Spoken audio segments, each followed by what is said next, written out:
मेरा नाम जतिन है। गर्मी बहुत तेज की पड़ रही थी और मैं इस कड़कती हुई धूप में ढेर सारा बोझ लेकर इस नई बनने वाली बिल्डिंग के ऊपर लेकर जा रहा था। यहाँ रेनोवेशन का काम हो रहा था। मैं एक मजदूर था और ईंटें ढोया करता था। मेरी जिंदगी बहुत कठिन थी। मैं अपनी जिंदगी में पूरी तरह से अकेला रह गया था। हम दो भाई थे और मेरे माता पिता। मुझे अच्छी तरह से याद है, जब मैं छोटा था तब भी हम लोग गरीब ही थे, लेकिन मेरे पिताजी की कमाई से हम 2 वक्त की रोटी सुकून से खा लिया करते थे। और मेहनत किसे कहते हैं ये तो मैं जानता ही नहीं था। मेरा बड़ा भाई मुझसे उम्र में पूरे 3 साल बड़ा था। मेरे पिताजी हमें इस दुनिया से बहुत जल्दी छोड़कर चले गए। पिताजी के बिना माँ ने हमें पाल पोस कर बड़ा किया, जो कि कपड़ों की बुनाई किया करती थी।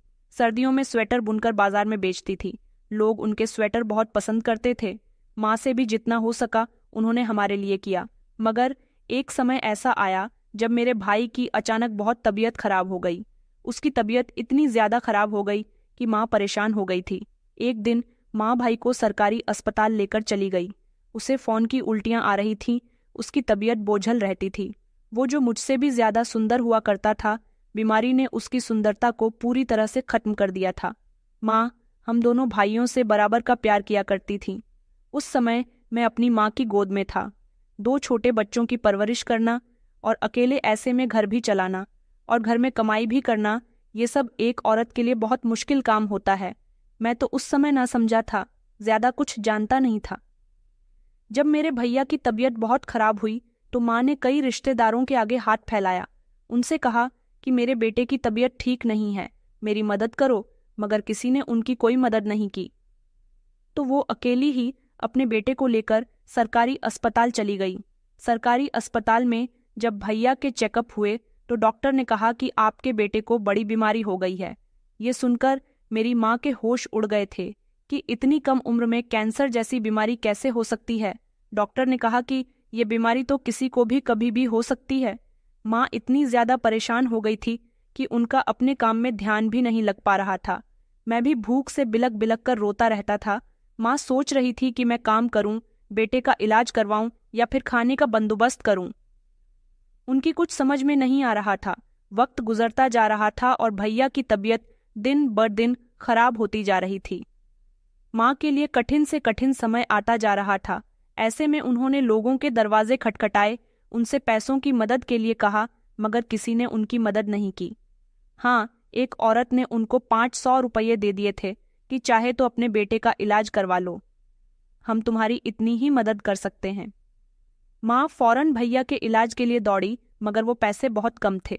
सरकारी अस्पताल के डॉक्टरों ने कह दिया था कि यहाँ आपके बेटे का इलाज नहीं हो सकेगा, इसे कहीं और ले जाओ। माँ जानती थी कि वो कितनी ही कोशिश क्यों न कर ले, उनका बेटा अब नहीं बचेगा, क्योंकि उनकी बीमारी काफी हद तक बढ़ चुकी थी। मगर वो एक माँ थी और माँ अपनी औलाद को कभी भी तकलीफ में नहीं देख सकती। जितना हो सके उसे तकलीफ से निकालने की कोशिश करती है। मेरी माँ भी भैया को उनकी बीमारी से निकालने की कोशिश कर रही थी, मगर ये सब कुछ उनके लिए बहुत मुश्किल था। वो अपने मायके वालों के पास भी गई, ससुराल वालों के पास भी गई, लेकिन वहां से उन्हें तानों के अलावा कुछ नहीं मिला। ऐसा इसलिए था क्योंकि मेरे माता पिता ने अपनी मर्जी के मुताबिक शादी की थी और इस शादी से न तो मेरी माँ के घर वाले खुश थे और ना ही मेरे पिताजी के घर वाले। मेरे पिताजी एक मामूली से मजदूर थे और मेरी माँ अच्छे खासे खाते पीते घर की बेटी थी। उन्हें मेरे पिताजी से मोहब्बत हो गई थी। जब माँ के घर वालों को पता चला कि उनकी बेटी किसी मजदूर से मोहब्बत करती है तो उनको ये बात न गवार गुजरी और उन्होंने अपनी बेटी की शादी कहीं और करवाने का फैसला कर लिया। माँ और पिताजी एक दूसरे से बहुत मोहब्बत करते थे तो एक दूसरे से अलग कैसे हो सकते थे, इसलिए उन दोनों ने एक कदम उठाया। पिताजी ने माँ को घर से भगा लिया था और फिर काफी समय तक माँ के साथ अपने दोस्त के एक पुराने घर में रहते रहे, मगर दोस्त भी कब तक अपने घर में जगह दे सकता था। एक वक्त आया जब पिताजी माँ को लेकर अपने घर वालों के पास आ गए। वो लोग नाराज तो हुए थे, लेकिन उन्होंने वक्त रहते उनको माफ कर दिया था और मेरी माँ को भी स्वीकार कर लिया था। मेरी माँ की जिंदगी थोड़ी बेहतर हुई तो मेरे दादा दादी की मौत हो गई थी, जिसके बाद मेरे पिताजी के भाइयों ने घर का हिस्सा बंटवारा कर लिया, जिसमें मेरे पिताजी के हिस्से में घर का ही एक छोटा सा कोना आया था। मेरी माँ, पिताजी उसमें भी खुश थे। स्थिति तो तब बिगड़ी थी जब पिताजी इस दुनिया को छोड़कर चले गए थे और माँ को अकेले ही इस जंग को लड़ना था। पिताजी के मरने के बाद मेरे 2 ताऊजी, जो हमें पलट कर भी नहीं देखते थे। मेरी माँ को भैया के इलाज के लिए किसी ने पैसे नहीं दिए। भैया अभी भी अस्पताल में भर्ती थे। अस्पताल वाले कहते थे कि पैसे लेकर आओ तभी तुम्हारे बेटे का इलाज होगा, वरना इसे घर ले जाना ऐसा कैसे हो सकता था। भैया का इलाज अस्पताल में शुरू ही नहीं हुआ था और माँ उनको ऐसे घर नहीं लेकर आ सकती थी, इसलिए उन्होंने मुझे गोद में लिया, अपने आंसू साफ किए और सड़क पर भीख मांगने के लिए उतर आई थी। लोगों के आगे हाथ फैलाए, रो रोकर उनको अपनी परेशानी बताई, लेकिन कुछ हासिल वसूल ना हो सका। थोड़े बहुत पैसे लेकर जब अस्पताल पहुंची तो पता चला कि भैया इस दुनिया को छोड़कर जा चुके हैं। अस्पताल वालों ने कहा कि आप अपने बेटे को यहाँ से ले जा सकती हो। एक माँ पैसों की वजह से अपने बेटे को मरा हुआ देख चुकी थी। अक्सर महंगे अस्पतालों में ऐसा ही होता है कि बिना पैसों के डॉक्टर मरीज पर हाथ भी नहीं रखते, लेकिन जिस अस्पताल में मेरे भैया एडमिट थे वहां मेरी माँ ने उनके आगे हाथ जोड़े थे, उनसे रिक्वेस्ट की थी कि बस मेरे बेटे को एडमिट कर लो, इसका इलाज शुरू कर दो, मैं पैसों का बंदोबस्त करके लाती हूँ। अस्पताल वालों ने उनकी एक न सुनी। हाँ, उनके कहने की खातिर भैया को एडमिट कर लिया था, मामूली सी ड्रिप लगा दी थी, मगर ठीक से भैया का ट्रीटमेंट शुरू नहीं किया था। वह लोग पैसों का इंतजार कर रहे थे। न तो पैसों का बंदोबस्त हुआ था, न मेरे भैया बच सके। अब सब कुछ खत्म हो गया था। मम्मी को भैया की मौत का बहुत गम था। पहले उनका पति इस दुनिया से चला गया और अब एक बेटा भी। अब मैं और मेरी माँ ही एक दूसरे का सहारा बनकर रह गई थी। मेरी माँ कहती थी कि जब मेरा जन्म हुआ था तो मैं बहुत सुंदर था। मेरे बड़े भैया भी सुंदर थे, लेकिन मैं उनसे भी ज्यादा सुंदर पैदा हुआ था। पूरे मोहल्ले में लोग कह रहे थे कि इसके जैसा सुंदर बच्चा हमने किसी का नहीं देखा। लेकिन किस्मत की मेहरबानी थी या फिर नसीब में कुछ और ही लिखा था, क्योंकि कुछ ही समय के बाद हमारे हालात ने ऐसी करवट ले ली थी कि मेरी सारी खूबसूरती दबकर रह गई थी। मेरे पिता और भाई तो अब इस दुनिया से विदा हो चुके थे। मैं अपनी मम्मी का इकलौता सहारा था। उनकी सारी उम्मीदें मुझसे ही थीं। माँ से अब बुनाई नहीं होती थी, क्योंकि उसके लिए उन्हें दुकानों पर जाकर स्वेटर बेचने पड़ते थे। उन्होंने लोगों के घरों में झाड़ू बर्तन करना शुरू कर दिया। मैं सोचता था कि मेरी माँ ने सारी जिंदगी परेशानी झेली है, मैं एक न एक दिन उनकी सारी परेशानी खत्म जरूर कर दूंगा। मेरी उम्र जब 7 साल की हुई तब पहली बार ईंटों के भट्टे का रास्ता देखा था। माँ के साथ साथ हाथ पकड़कर चलता था। मेरी माँ ने मुझे कम उम्र में ही मजदूरी के काम पर डाल दिया था। माँ मुझे खुद ही वहाँ छोड़ने के लिए जाती थी और फिर उसके बाद अपने काम पर निकल जाती थी। मैं धूप में जलती ईंटों के ढेर के पास जाता, जहाँ मजदूर झुके झुके काम कर रहे थे, पसीने में भीगे शरीर, काले धुएं में लिपटे हुए चेहरे। वही नज़ारा मेरी किस्मत बन गया था। स्कूल का बैग तो मैं कभी खरीद ही नहीं सका था, मगर स्लेट पर लिखने का शौक मुझे शुरू से ही था। बचपन से ही मेरे सारे शौक मेरे दिल में दफन हो गए थे। जब मैं 9 साल का हुआ तो ईंटें उठाने लगा था। हाथों की नरमी खत्म होने लगी थी, शरीर पर छाले पड़ने लगे थे। मेरा खूबसूरत सा चेहरा काला हो गया था। पहले जो कभी लोग हमेशा मेरी सुंदरता की तारीफ करते थे, अब मुझे देखकर पहचानते भी नहीं थे कि मैं वही सुंदर बच्चा हूँ। धूप ने मेरे चेहरे का रंग काला कर दिया था। जो हसीन चेहरा मेरी पहचान था, अब मजदूरी की गर्द में दफन हो चुका था। फिर भी दिल में एक चाहत थी और एक हसरत थी जो हर दर्द को सहने की ताकत दिया करती थी। हमारे मोहल्ले में एक लड़की रहती थी, सुनैना। वो अक्सर हमारे घर के आगे से निकलकर कॉलेज जाया करती थी। मैं उसे बचपन से ही बहुत पसंद करता था। मेरी ख्वाहिश थी कि वो मेरी पत्नी बन जाए, मैं उसे अपनी जिंदगी में शामिल कर लूं। मैं उससे बहुत मोहब्बत करता था। बचपन में हम लोग मोहल्ले में एक साथ खेला करते थे। कभी वो मुझे चॉकलेट दिया करती थी, कभी मैं उसके लिए कंचे जीता करता था। उसके बाल बहुत लंबे थे और उसकी मुस्कुराहट तो बहुत ही सुंदर थी और आवाज़ में जैसे एक अजीब सी कशिश थी। हम जब धीरे धीरे बड़े होने लगे तो वो कशिश मोहब्बत में बदलने लगी। एक दिन जब वो कॉलेज जा रही थी तब चुपके से मैंने उसे इशारा करके अपनी मोहब्बत का इजहार कर दिया था। वो मेरी मोहब्बत का इजहार समझ गई थी। उसके बाद हम दोनों छुप छुप कर मिलने लगे थे।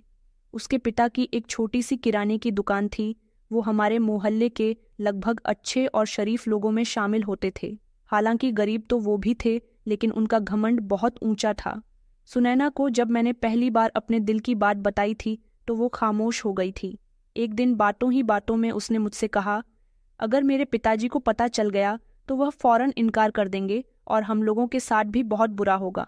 मैंने कहा कि तुम्हारे पिताजी इनकार कर देंगे, लेकिन तुम्हारी आंखों में मुझे इनकार नजर नहीं आ रहा। उसने कहा कि हाँ, मैं तो तुमसे मोहब्बत करती हूँ, मगर मुझे अपने पिताजी से बहुत डर लगता है। मैं उसके इस डर को खत्म करना चाहता था। मैंने एक दिन हिम्मत करके अपनी माँ को सुनैना के बारे में बताया। मेरी माँ को भी सुनैना बहुत पसंद थी। बस उनके दिल में यही डर था कि अगर उसके पिता ने इनकार कर दिया तो क्या होगा। मैंने कहा, माँ, कुछ नहीं होगा। सबसे बढ़कर सुनैना मुझसे मोहब्बत करती है। आप उसके घर इज्जत से रिश्ता लेकर जाओगी तो उसके पिता मान जाएंगे। जैसे तैसे मैं अपनी माँ को तो मना चुका था।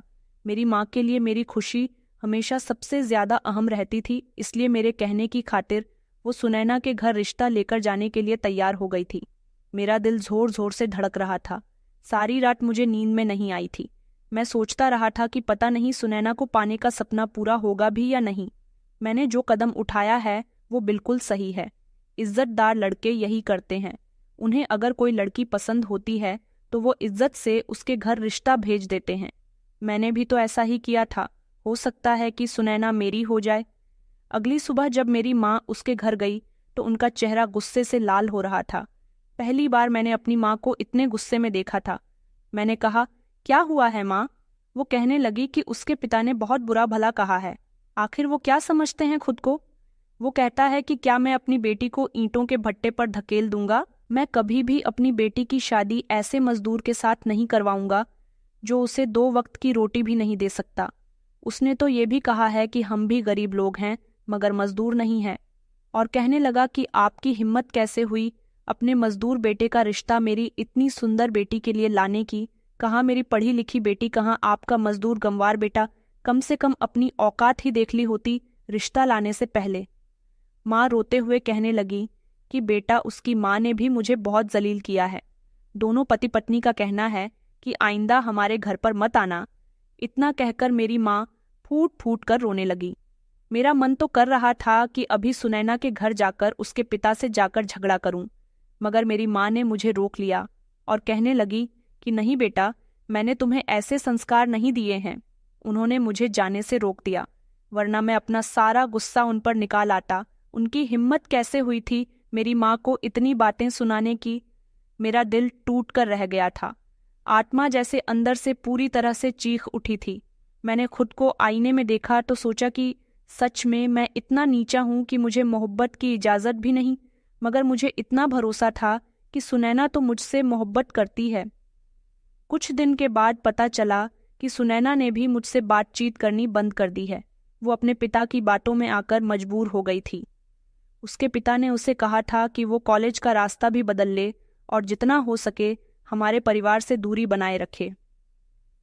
मैं सोच रहा था कि क्या खूबसूरती खत्म हो जाने से इंसान की इज्जत भी खत्म हो जाती है?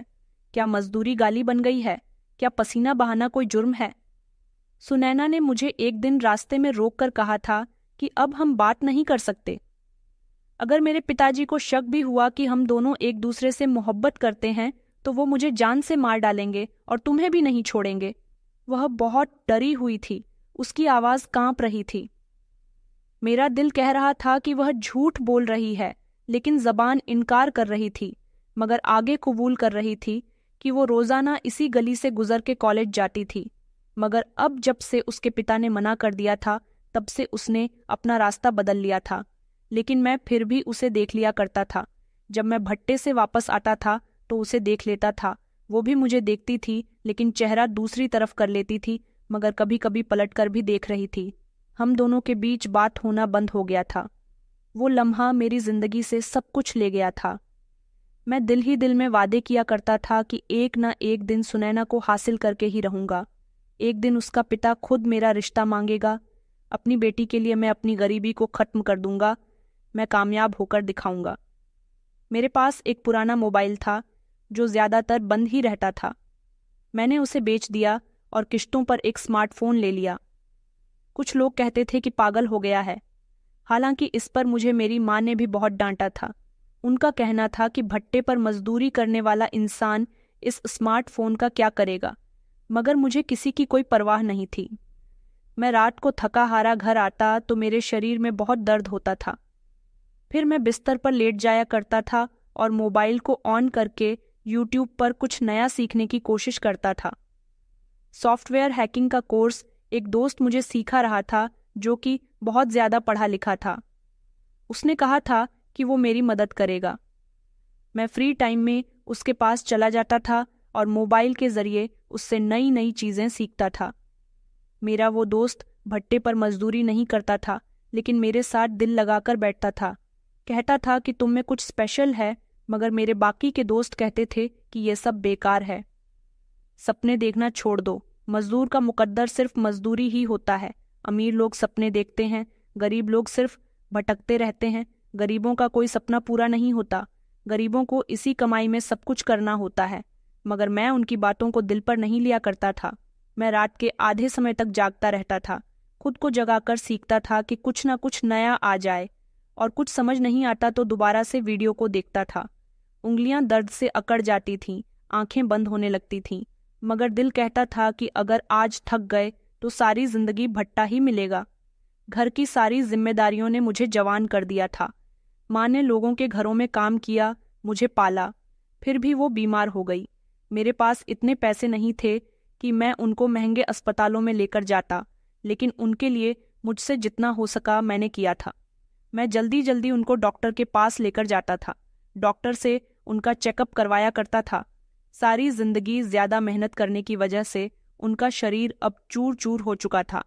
यही वजह थी कि ढेर सारी बीमारियों ने उन्हें घेर लिया था। और फिर ऐसा हुआ कि एक दिन वो भी इस दुनिया को छोड़कर चली गईं और अब मैं अकेला रह गया था। ये छोटा सा पुराना सा घर, एक पुराना सा बिस्तर, एक पुराना सा पंखा और एक अधूरी मोहब्बत मेरा कल आज में शामिल था। माँ के बिना मेरा मन तो नहीं लगता था, लेकिन मेरा पूरा परिवार ही मुझे छोड़कर चला गया था। सोचता था कि मैं एक न एक दिन मैं भी सब कुछ छोड़कर चला जाऊंगा, मगर जब तक जिंदा था तब तक तो मेहनत मजदूरी करनी ही थी। दिन भर मजदूरी करता, शाम को कुछ बचत करता, रात को सीखने की कोशिश करता। मैं सोचता था कि क्या कभी मैं अमीर बन सकूंगा? क्या कभी कोई ऐसा दिन भी आएगा कि जब सुनैना के पिता को जवाब दे सकूंगा, उनसे अपनी माँ की बेइज्जती का बदला ले सकूंगा और उनसे कहूंगा कि हाँ, मैं वही मजदूर हूँ जिसे तुमने ठुकरा दिया था, मगर अब तुम्हारी बेटी मेरे नाम की हो चुकी है। मगर ऐसा सिर्फ मैं सोच सकता था। अभी तक ऐसा कुछ पॉसिबल नहीं था। वक्त बहुत कम था। सुनैना की पढ़ाई पूरी हो, कहीं वो किसी और की ना हो जाए। हमेशा मेरे दिल में ये डर लगा रहता था कि अगर देर हो गई तो शायद मैं हमेशा के लिए अकेला रह जाऊंगा। लेकिन यह अकेलापन अब मेरी हिम्मत बन चुका था और अब मैंने डिसाइड कर लिया था कि अब कुछ ना कुछ करके जरूर दिखाना है, खुद को मनवाना है, अपने हाथों के छालों को अपने कामयाबी की मोहर बनाना है, अपनी गरीबी को अपनी ताकत बनाना है। और फिर वही हुआ जिसका मुझे डर था। एक दिन सुनैना मुझसे मिलने के लिए आई थी। वो अभी भी बहुत डरी हुई थी, बहुत रो रही थी। हमारे मोहल्ले के पीछे एक सुनसान जगह थी जहां हम कभी छुप छुप कर मिला करते थे और जिसे हमारी मोहब्बत की अकेली पनाह कहा जा सकता था। वो आज भी थोड़ी सहमी हुई थी और चेहरे पर वो मुस्कुराहट भी नहीं थी जो हमेशा हुआ करती थी। मैं उसको ऐसे देखकर घबरा गया था। उसकी आंखों में एक अजीब सा डर और एक अजीब सी बेचैनी थी। शायद कुछ कहना चाह रही हो, लेकिन शब्दों के लिए हिम्मत इकट्ठी करना उसके लिए मुश्किल हो रहा था। मैं खुशी से बेताब होकर उसके करीब गया। मैंने दिल ही दिल में 1000 सपने बंद कर रखे थे। शायद वो मुझे कुछ बताने के लिए आई है कि उसने अपने पिता को मना लिया है, या शायद वो घर से भागने का इरादा रखती है। लेकिन जैसे ही उसने मेरी आंखों में आंखें डालकर देखा तो मुझे आइडिया हो गया था कि जरूर कोई बुरी खबर है।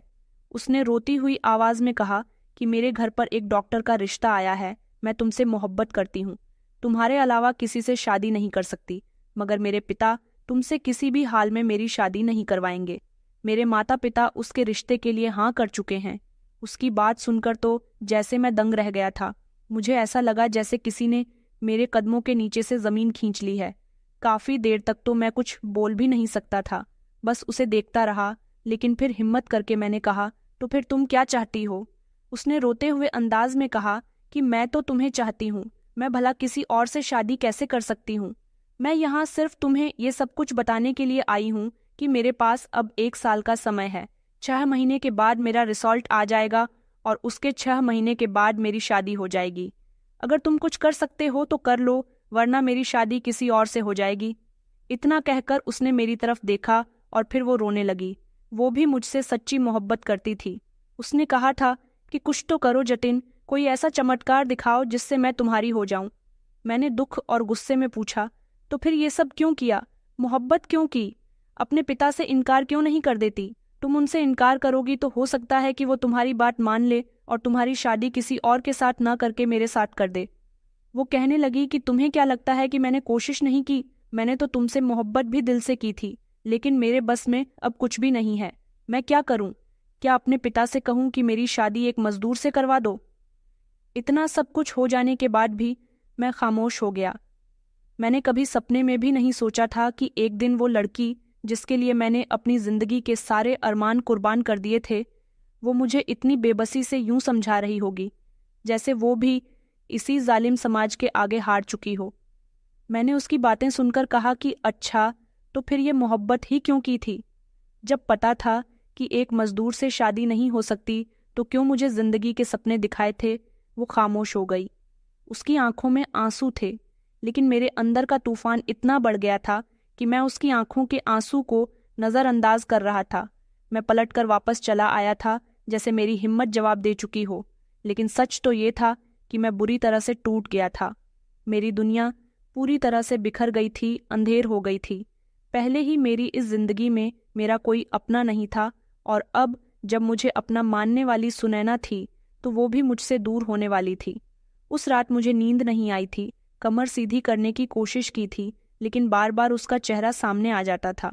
सुबह हुई तो मैं भट्टे पर काम करने के लिए चला गया था, लेकिन उस दिन ईंटें भी मुझसे नाराज हो रही थी। बार बार मेरे हाथों से छूट रही थी। हाथों की हरकत सुस्त थी। काम करने का बिल्कुल भी मन नहीं कर रहा था। दिल बोझल था, दिमाग कहीं और भटक रहा था। शाम को मैंने जब अपने दोस्तों को अपनी परेशानी के बारे में बताया तो वो अंदर ही अंदर हंसने लगे थे। एक कहने लगा कि हमने तो पहले ही तुमसे कहा था कि सपने देखना छोड़ दो, हम गरीबों के सपने कभी सच नहीं होते। तो दूसरा कहने लगा कि तुम्हारी तो अब शक्ल भी बिगड़ चुकी है, मजदूरी ने तुम्हारी सुंदरता को खा लिया है, अब क्या लेकर किसी के पिता को मनाओगे? मैं खामोशी से सबकी बातें सुन रहा था, क्योंकि मेरे पास कुछ कहने को तो था ही नहीं। मैं सच में हार चुका था, जैसे मेरे अंदर की सारी नाकामी खत्म हो चुकी हो, जैसे अब बस कुछ दिन ही बाकी हूँ मेरे सब्र के, मेरे सपनों के, मेरे इरादों के। अब 1 साल मेरे पास था, लेकिन इस 1 साल में आखिर में क्या कर सकता था? ना तो मैं कोई डिग्री हासिल कर सकता था, ना कोई नौकरी लग सकती थी, ना किसी बड़े पद की परीक्षा दे सकता था, ना ही कोई ऑफिसर बन सकता था। हाँ, जो काम मैं कर रहा था, मतलब ऑनलाइन सॉफ्टवेयर हैकिंग सीखना, वही मेरी इकलौती उम्मीद बची हुई थी। लेकिन वो भी एक ऐसा रास्ता था जिसमें कामयाबी का कोई दूर दूर तक रास्ता नजर नहीं आ रहा था। ना ही मुझे यकीन था कि मैं कभी कामयाब हो सकूंगा। मेरे दिल में लगन थी तो वो सिर्फ सुनैना को पाने की थी। मुझे लगता था कि मुझे कुछ हासिल नहीं होगा। मैंने खुद से सवाल किया कि क्या मैं सच में हार मान लूंगा? क्या मैं इसी तरह से बैठकर सब कुछ देखता रहूंगा कि मेरी मोहब्बत किसी और की हो जाएगी? क्या मेरी मेहनत सिर्फ धुआं बनकर उड़ जाएगी? फिर भी दिल से एक आवाज आई थी कि नहीं, एक बार कोशिश करके देख लो। कोशिश करने में कुछ नहीं रखा। कोशिश करने वालों की हमेशा जीत होती है। हो सकता है कि कुछ हो जाए, कम से कम कोशिश तो करो। ये ना हो कि कल को पछतावे के सिवा कुछ ना बचे। उस रात मैंने फिर से अपना मोबाइल खोला और अपने टीचर दोस्त से संपर्क किया। उसने कहा कि अब मैं तुम्हें खुद से कुछ करके नहीं दिखाना चाहता। मैं तुम्हें अब सिर्फ इशारे दे सकता हूँ, रास्ता बता सकता हूँ, चलना तुम्हें खुद होगा। मैंने खुद को जगाया था। नींद से आंखों को बंद करके भी जाग रहा था, क्योंकि मैं जानता था कि अगर आज थक गया तो हमेशा के लिए थक जाऊंगा। मैंने अपनी सारी मेहनत, अपना सारा ध्यान अपने काम पर लगा दिया था। मैं दिन में मजदूरी किया करता था, रात में कंप्यूटर की स्क्रीन पर नज़र जमा था। हर दिन मेरे लिए एक जंग थी। मेरे दोस्त ने मुझे वेबसाइट बनाने के लिए अपना ही पुराना कंप्यूटर दे दिया था। मैं उसके कंप्यूटर से काफ़ी कुछ सीख रहा था। मैं हर दिन एक नई जंग लड़ता रहा क्योंकि मुझे सुनैना से मोहब्बत थी, क्योंकि मैंने उसके वो शब्द याद रखे थे जो उसने जाने से पहले कहे थे कि तुम्हारे पास 1 साल है, जतिन, अगर कुछ कर सकते हो तो कर लो, वरना मैं चली जाऊंगी। और इसे एक लाइन ने मेरी जान में जान डाल दी थी, क्योंकि वो लाइन एक उम्मीद थी, एक मोहलत थी, एक मौका था, एक वादा था और एक समय था जो न किसी के लिए रुकता है, न किसी की तकलीफ को देखता है और ना ही किसी की उम्मीद की परवाह करता है। मेरे लिए भी समय ऐसे ही गुजर रहा था जैसे हर किसी के लिए गुजरता है, लेकिन फर्क सिर्फ इतना था कि मैं हर दिन एक नए दुख के साथ जागता था और एक नए गम के साथ सोया करता था। वो 1 साल जो मोहलत के तौर पर मुझे सुनैना ने दिया था, वो किसी कीमती खजाने की तरह मेरे पास था, लेकिन मैं इस खजाने को संभाल नहीं सकता, या शायद मैं इस काबिल ही नहीं था, क्योंकि वक्त के साथ साथ महीने भी गुजरते चले गए और मैं सिर्फ काम में ही उलझा रहा। काम भी ऐसा था जिसमें न इज्जत थी, न फ्यूचर था, न कोई वादा था। सुबह से शाम तक ईंटें उठाता था, मसाला बनाया करता था, दीवारें बनाया करता था और शाम को थका हारा किसी कोने में लेटकर सोचता था कि जिंदगी मुझसे आखिर क्या चाहती है। पता नहीं मेरा जुर्म क्या था, मेरी कमजोरी क्या थी। क्या सिर्फ इतना कि मैं गरीब पैदा हुआ था, या ये कि मैं किसी अमीर की बेटी से मोहब्बत कर बैठा था। मुझे खुद नहीं पता था कि 8-9 महीने किस तरह से गुजर चुके थे और मैंने अपनी जिंदगी में कोई काबिल बदलाव नहीं देखा था। मुझे तो लगता ही नहीं था कि मैं सुनैना को पा सकूंगा। जितने सपने आंखों में लिए थे वो सब खत्म हो चुके थे। मेरे दोस्त अब मुझे ताने नहीं देते थे, बस मुझ पर तरस खाया करते थे, मुझे देखते थे।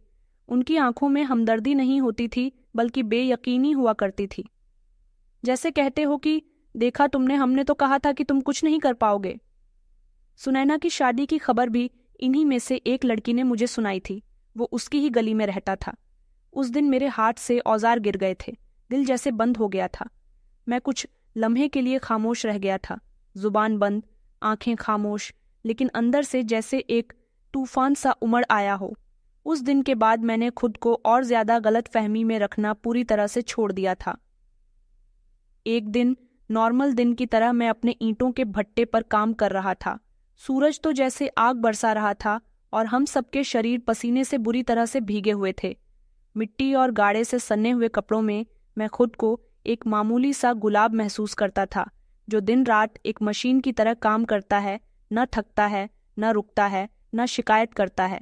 तभी अचानक एक बड़ी ही अजीब सी हरकत हुई थी। सबने उस पर ध्यान दिया था, क्योंकि उसने सबका ध्यान अपने ऊपर खींच लिया था। एक बड़ी सी चमचमाती हुई गाड़ी आकर रुकी थी। काले रंग की बड़े ब्रांडी की गाड़ी थी, जो यहाँ तो दूर दूर तक नहीं थी, बल्कि शहर में भी कम ही नजर आया करती थी। हम सबने छोड़कर उसे देखा था।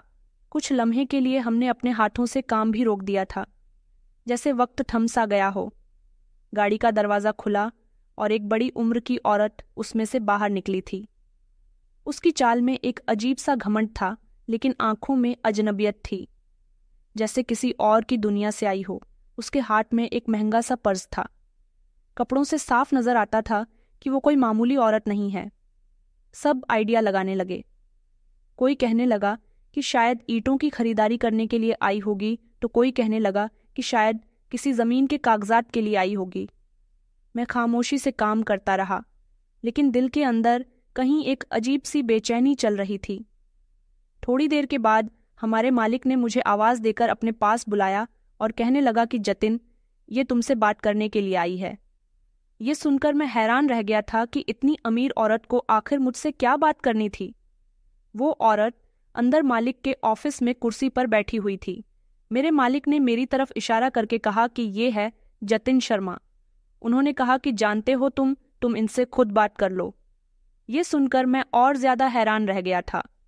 उस औरत ने मुझे ध्यान से देखा और नरम शब्दों में कहने लगी, क्या तुम मेरे साथ चलोगे? मैंने चौंक कर कहा कि कहाँ और क्यों? आप मुझे कहीं ले जाना चाहती हो? क्या काम है आपको मुझसे? तो उसने कहा कि वो तो। मैं तुम्हें रास्ते में बताऊंगी। मुझे समझ नहीं आ रहा था कि मैं क्या करूं, लेकिन मालिक ने कहा कि ये बहुत बड़ी मैडम है, बहुत अमीर है, उनके साथ चले जाओ, देखो क्या बात है, ये तुम्हें गाड़ी में बुलाकर बता देंगी। वो गाड़ी की तरफ इशारा करने लगी। औरत पहले ही दरवाज़ा खोलकर गाड़ी में बैठ चुकी थी, पीछे मुझे भी बैठने का इशारा कर रही थी और खुद भी वहीं आकर बैठ गई। मेरे सारे दोस्त मुझे हैरानी से देख रहे, उनकी नज़रों में अभी भी सवाल थे और जलन भी थी। जो हमेशा कहते थे कि मैं कभी कुछ नहीं बन पाऊंगा, आज वही मुझे हैरानी से देख रहे थे कि मैं एक महंगी गाड़ी में एक अमीर औरत के साथ जा रहा हूँ। लेकिन मुझे खुद समझ नहीं आ रहा था कि ये सब कुछ क्या हो रहा है। गाड़ी चल पड़ी थी और मैं खिड़की से बाहर देखता रहा। मैंने दिल में सोचा कि ज़रूर उसको मुझसे ईंटों का ही कोई काम होगा या अपने घर में कोई काम करवाना होगा, इसलिए मुझसे बात करना चाहती है, क्योंकि कुछ लोग ऐसे होते हैं जो अपने घर बहुत मेहनत से बनवाते हैं। वो हर एक कीट, हर एक दीवार को सोच समझ कर रखते हैं। शायद वो इसीलिए मुझे ले जा रही है कि बातचीत करें और देखना चाहती है कि मैं काबिल भी हूँ या नहीं। मैं एक मिस्त्री भी था और कुछ काम मुझसे भी बहुत अच्छे से आते थे, लेकिन ये फिर भी बहुत अजीब लग रहा था। गाड़ी शहर की तरफ मुड़ गई थी और मैंने सोचा कि अब कुछ देर में ही पता चल जाएगा कि आखिर हकीकत क्या है कि मुझे वो औरत अपने साथ इतनी दूर तक अपनी गाड़ी में बिठाकर यहाँ ले आई है। कुछ ही वक्त के बाद गाड़ी एक बहुत ही खूबसूरत और आलीशान से बंगले के सामने आकर रुक गई। मैंने ऐसा बंगला सिर्फ फिल्मों और नाटकों में ही देखा था। बड़े बड़े दरवाजे पर हरे भरे आंगन, सफ़ेद दीवारें और शीशे जैसी साफ खिड़कियां। वो बंगला किसी बहुत अमीर बिजनेसमैन या किसी एक्टर का लग रहा था। गेट खुला और गाड़ी अंदर चली गई थी। मैं दिल ही दिल में प्रार्थना करने लगा था कि प्लीज़ मेरी इज्जत रख लेना, कहीं मैं किसी ऐसी जगह ना आ जाऊं जहां किसी बड़ी मुसीबत में फंस जाऊं। ऐसा ना हो कि औरत मेरे साथ कुछ गलत कर दे, ऐसा ना हो कि मेरी औकात खुलकर सामने आ जाए। गाड़ी रुकी तो उसने कहा कि आओ अंदर चलते हैं। मैं गाड़ी से उतरा तो मेरे हाथ पसीने से भीग चुके थे। न जाने क्यों मेरा दिल इतनी जोर जोर से धड़क रहा था जैसे कोई बहुत बड़ी परीक्षा मेरे सर पर हो। दरवाज़ा खुलते ही अंदर एक ठंडी हवा का झोंका महसूस हुआ। अंदर हर चीज़ अपनी जगह पर रखी हुई थी। हर सामान कीमती था, कीमती सोफ़े, महंगा फर्नीचर और महंगी पेंटिंग्स। हर कोने से इमारत बहुत अच्छी लग रही थी। मैं वहीं खड़ा रह गया तो उसने कहा कि आओ जतिन, आओ यहाँ बैठो।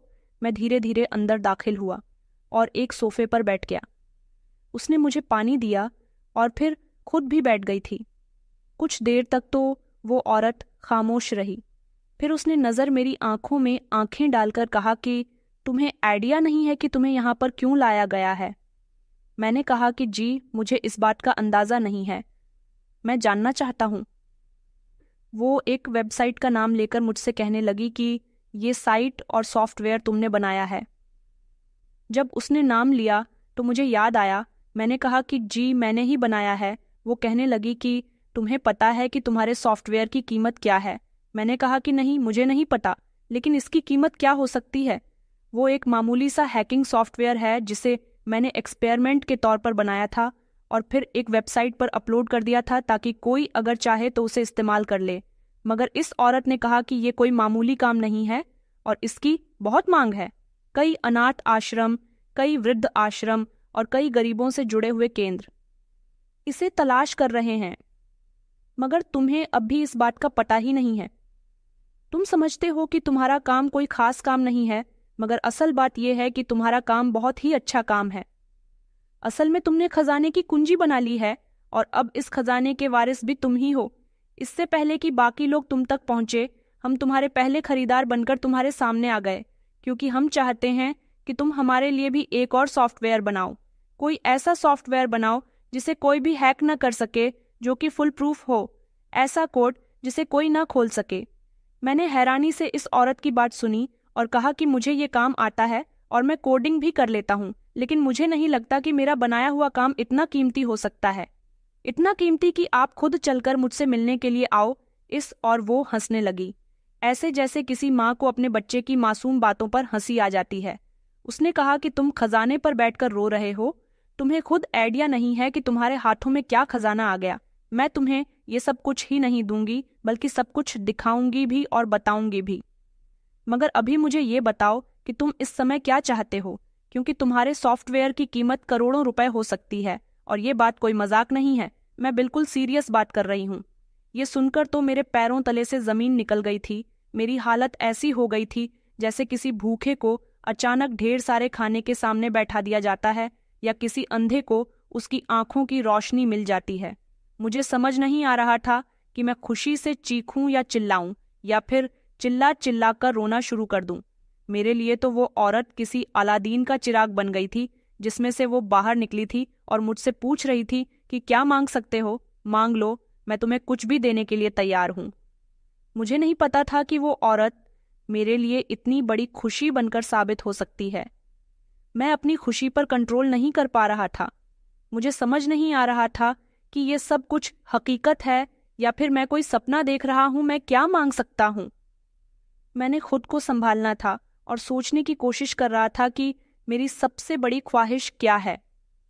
आज मेरे लिए ऑफर था कि मैं कुछ भी मांग सकता था।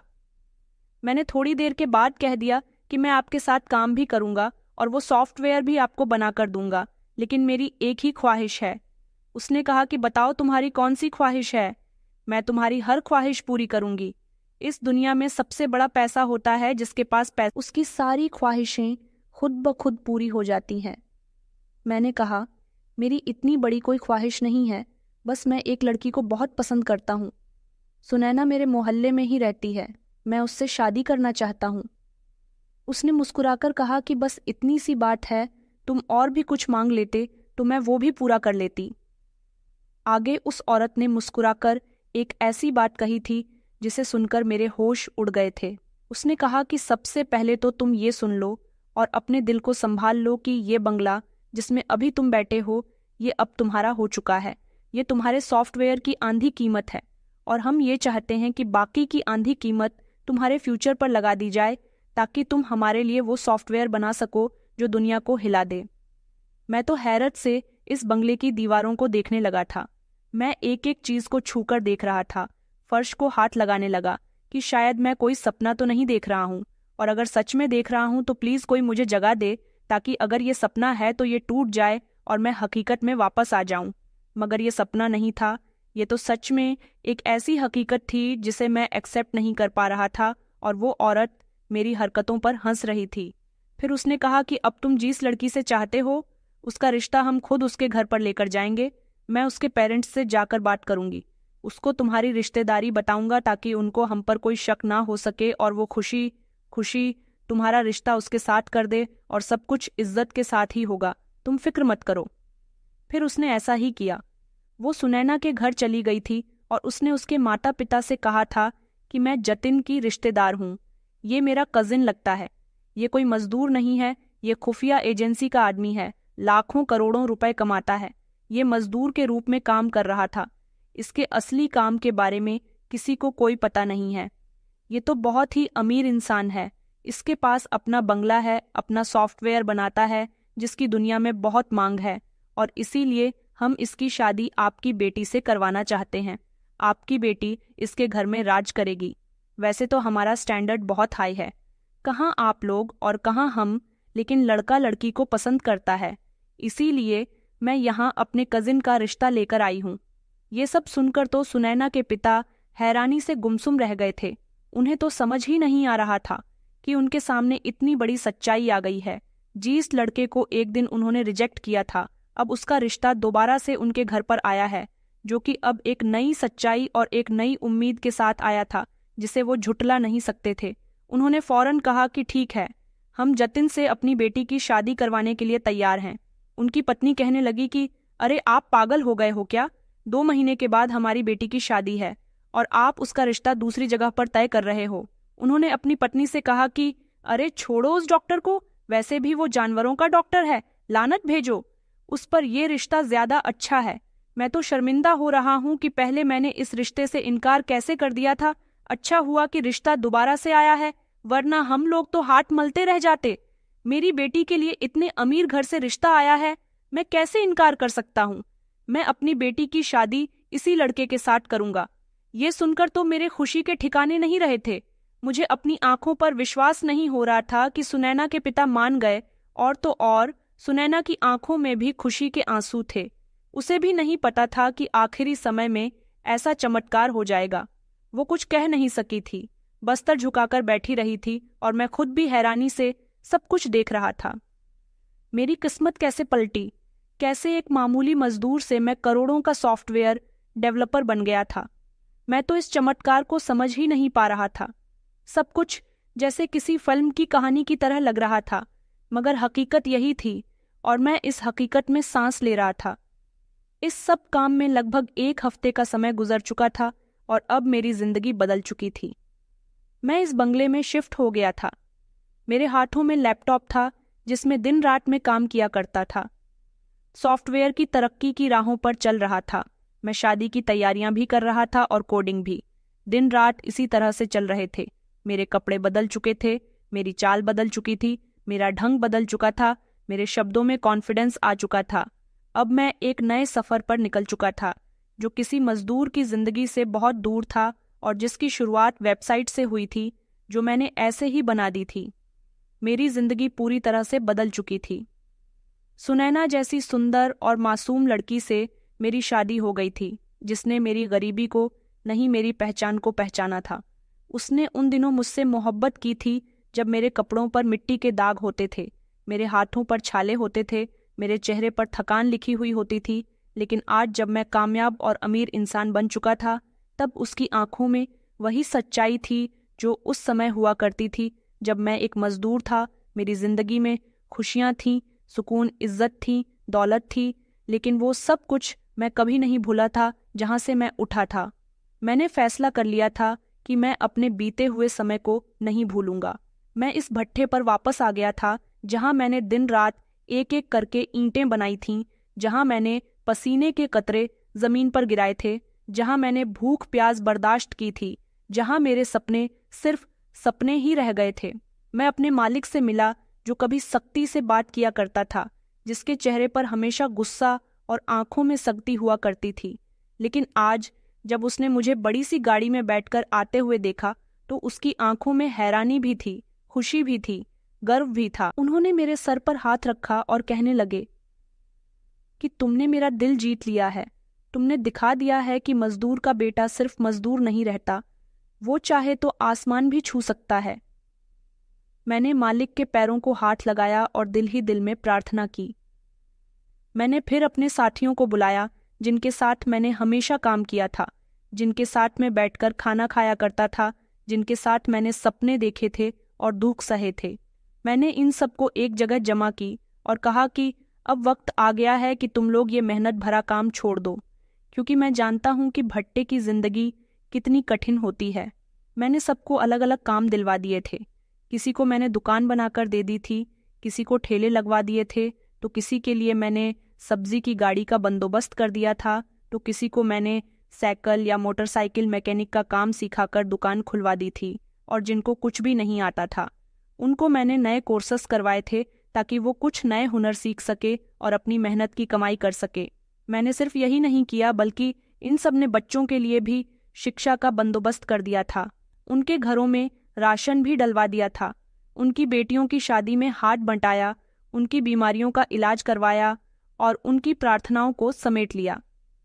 मुझे लगता था जैसे ऊपर वाले ने मुझे दौलत नहीं बल्कि एक मौका दिया है ताकि मैं दूसरों की जिंदगी बदल सकूं। जैसे मेरी जिंदगी बदल गई थी। और सुनैना, वो तो मेरी जान थी, मेरी पहचान थी। वो एक ऐसी लड़की थी जो मुझे इनकार कर सकती थी, जो किसी डॉक्टर या ऑफिसर को हाँ कर सकती थी, लेकिन उसने फिर भी मुझे चुना था। एक मजदूर को उसकी आंखों में सिर्फ सपने थे, दौलत की चमक नहीं थी। और जब वो सपना पूरा हुआ तो वो मुझे ऐसे देखती थी जैसे मैं कोई राजकुमार हूं। मैंने उसके लिए वो सब कुछ किया था जो मैं कर सकता था। उसे महंगे कपड़े दिलाए थे, जेवर दिलवाए थे, नए घर की सजावट उसकी मर्जी के हिसाब से की थी, हर कमरे में उसकी पसंद का रंग लगवाया था और हर सुबह में उसके चेहरे पर मुस्कुराहट देखने की कोशिश करता था। उसकी हर ख्वाहिश को पूरा करने की मैंने ठान ली थी।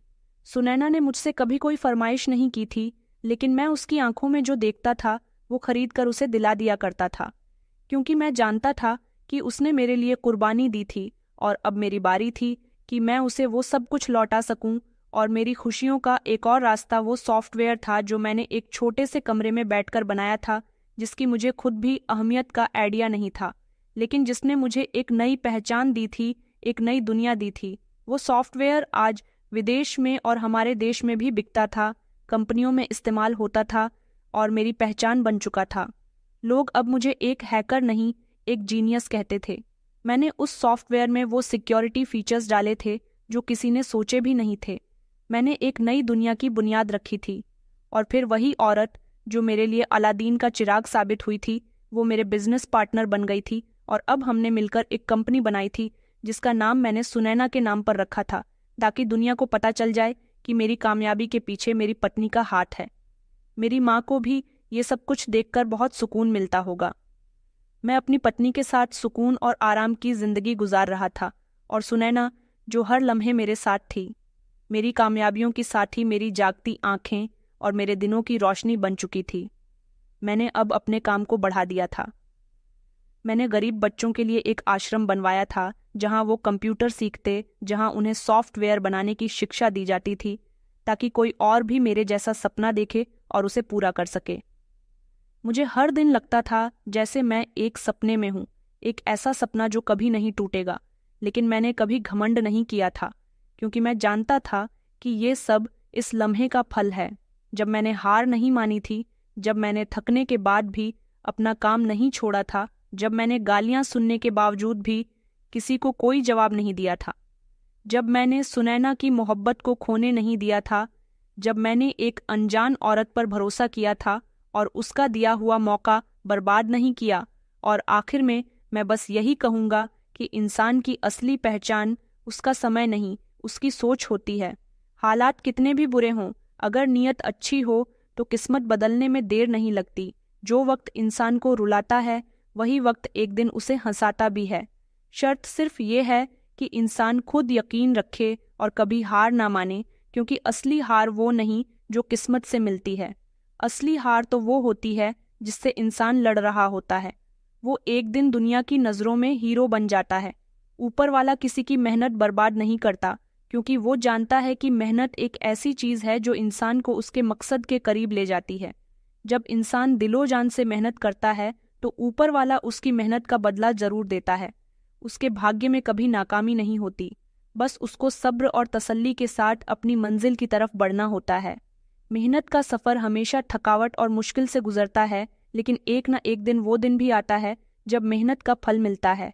जो लोग कभी हिम्मत नहीं हारते, ऊपर वाला उनको ज़रूर कामयाबी का रास्ता दिखाता है, क्योंकि वो जानता है कि मेहनत करने वाले एक दिन कामयाब ज़रूर होते हैं और उनकी किस्मत बदल सकती है। मैं अपनी पत्नी के साथ बहुत खुश हूँ। मेरा काम अभी भी जारी है और मैं इसी तरह से लोगों की मदद करते करते खुद भी तरक्की पा रहा हूँ। तो दोस्तों, कहानी कैसी लगी कमेंट में ज़रूर बताएं। वीडियो अच्छी लगी तो इसे लाइक करें और हमारे चैनल को सब्सक्राइब करना ना भूलें। धन्यवाद।